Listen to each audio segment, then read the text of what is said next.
Zastavte se na chvíli. Poslední číslice roku vašeho narození není jen obyčejné číslo v kalendáři.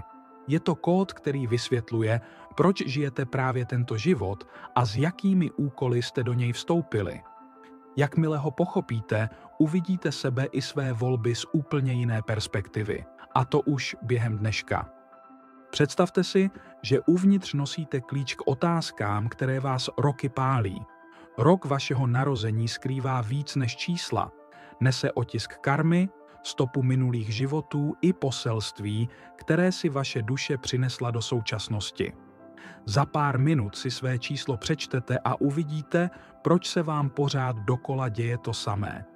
Naši předkové brali datum narození jako znamení směru a v buddhistických tradicích najdeme praktickou mapu, ne legendu. Ukazuje, proč jsme tady a co se od nás čeká. My vám ji dnes přeložíme do srozumitelné řeči, abyste ji mohli hned použít. Život je podle buddhismu koloběh zrození, smrti a nového zrození, samsára. Na té cestě si duše nese dary i břemena minulých existencí. Poslední číslice roku narození funguje jako kosmický klíč. Otevře bránu k pochopení, kým jste byli, co jste se naučili a proč vás to dovedlo právě sem. V té číslici je skrytý příběh odvahy, lekcí, které jste museli zvládnout, i úkolů, které čekají dnes. Toužíte vědět, zda jste byli vůdci, léčitelé, bojovníci či učitelé. Zůstaňte s námi, za chvilku si projdeme všechna čísla a uvidíte, které mluví přímo k vám. A u každého přidáme krátký popis, kde se poznáte. V dnešním videu propojíme numerologii s buddhistickou moudrostí. Vysvětlíme, co znamená každá číslice od 0 do 9 a hlavně, co říká o vašem minulém životě a dnešním směru. Sledujte pozorně. Uvidíte, jak minulý život formuje vaše dnešní touhy, vztahy i výzvy. Každá volba má kořeny v dávných zkušenostech, které si nesete s sebou. To, co dnes prožíváte, není náhodný chaos, ale pokračování příběhu, který začal dávno před vaším narozením. Možná už vidíte, že se některé situace opakují.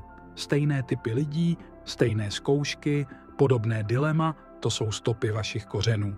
Jakmile je pochopíte, začne vám dávat smysl, proč se vaše cesta stáčí právě tímto směrem. A v tu chvíli získáte sílu přestat reagovat a začít tvořit vědomně. Když přijmete prastarou moudrost, získáte návod, jak se vymanit z břemen, která vás brzdí. Přestanete se motat v kruhu chyb a uvidíte, odkud pramení vaše strachy i touhy. Síla, kterou hledáte venku, je už ve vás. Stačí ji probudit. A my vám hned teď ukážeme, jak jí vaše číslo pomůže zapnout. Každý z nás si nese minulost, která dává možnost růst a překonávat limity. Pokud ji ale nepochopíme, svazuje naše kroky. Jakmile přijmete její poselství, změní se způsob, jak vnímáte sebe i svět. A právě v tom okamžiku přichází svoboda, tvořit svůj život vědomně a podle svých pravidel. Dnes je čas se osvobodit a vstoupit do autentického života. Zeptejte se, co o nás prozradí jediná poslední číslice roku narození. Společně teď probudíme tajemství vaší duše. A než se do toho vrhneme, krátká prosba. Zůstaňte s námi až do konce. Tam dostanete praktickou minimapu pro každý den. Pomozte nám šířit cestu k vědomí a pochopení. Sdílejte naše videa, dávejte jim like, napište komentář, přihlaste se k odběru kanálu Poslední varování a zapněte si zvoneček, ať vám neuteče žádný nový obsah. Díky vaší podpoře se tahle práce dostane k těm, kdo ji právě teď nejvíc potřebují.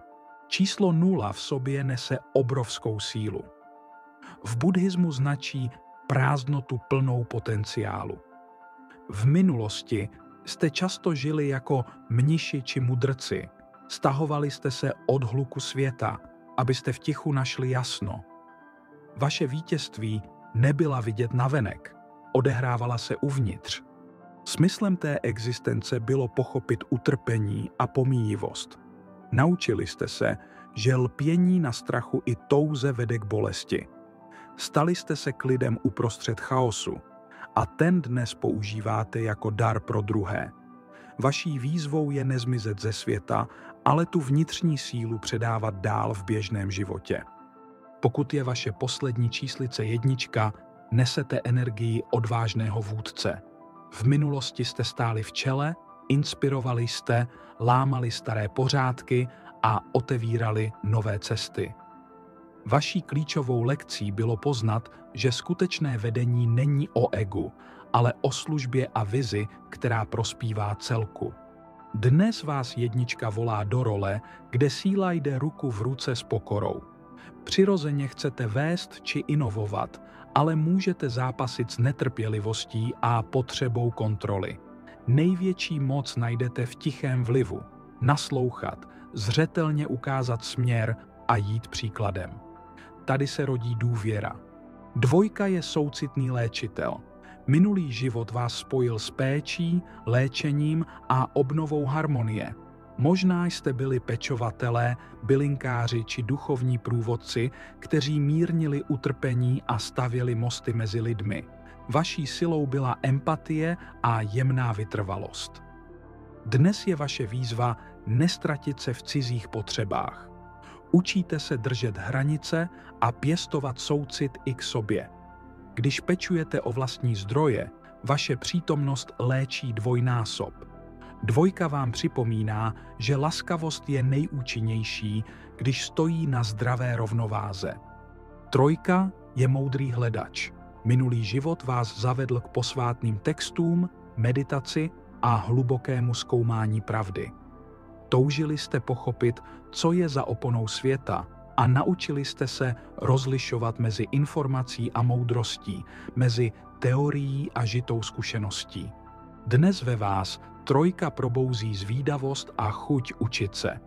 Pozor na nekonečné přemýšlení bez praxe. Přeneste poznání do každodenních činů. Krátká meditace, laskavý skutek, jasné slovo, tím lidé cítí, že vaše vědění je skutečné a užitečné. 4 je tvůrce a budovatel. Minulost vás naučila proměnit vizi v realitu. Byli jste architekti, řemeslníci, organizátoři, kteří tvořili něco trvalého. Chápali jste cenu disciplíny, řádu a poctivé práce, ale i to, že struktura musí dýchat.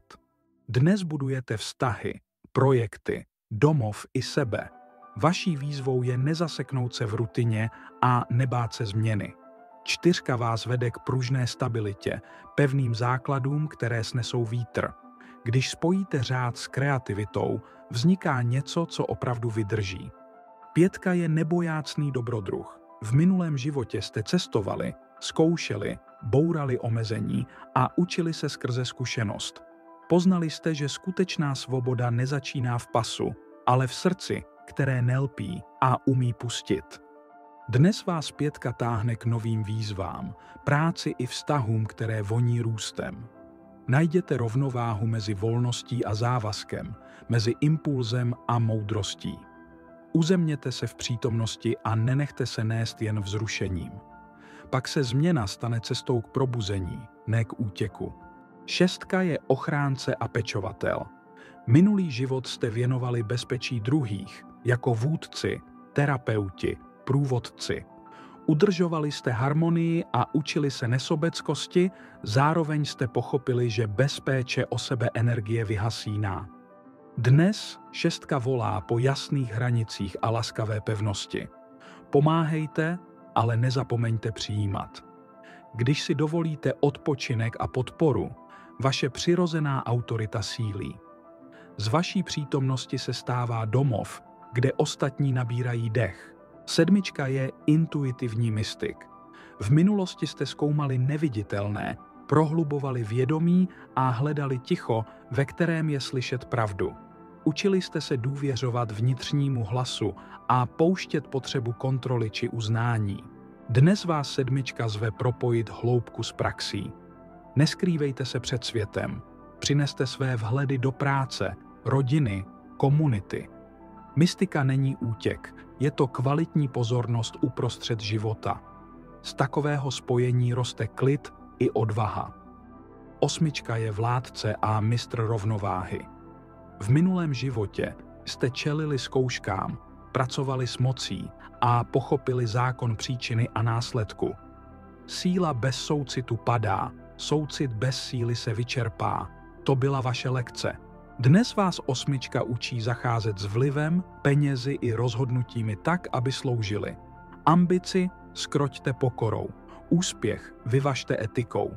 Kráčejte střední cestou, jasně, klidně, zodpovědně. Každý krok je investice, která se k vám vrací.